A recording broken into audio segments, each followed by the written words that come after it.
จริงไหมครับพี่นี้เขามาพูดตลอดว่าพี่56จริงไหมเอาอายุใช่ไหมอายุกูยังไม่ถึง ขนาดเนี่ย บอกไปสิบอกไปเลย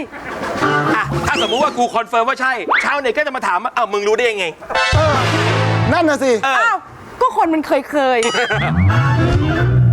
ถ้ามันเกิดขึ้นจริงอะมันเป็นปัญหาระดับโลกเลยนะอันนี้ เอาจริงพี่56จริงปะ จริง ทำไมพี่รู้ 56 ยังเดฟเลย เดี๋ยวรายการอะไรครับเนี่ยซาวเช็คเรื่องเพลง ฮะ มึงไงชูรักชูรสเรื่องไง เพลงอ่ะก็คือคุยไปก่อนเดี๋ยวเพลงไปฝากช่วงหลังประมาณ15 วิ แล้วมึงให้กูวนลงไปแกนโลกเลยนะแล้วมึงให้กูโปรโมทเพลง15 วิ เดี๋ยวให้พัก เอา เดี๋ยวให้พักก่อน โอเค เดี๋ยวให้พักก่อน เดี๋ยว โอ ได้ เค คุยกันแบบเต็มๆเลย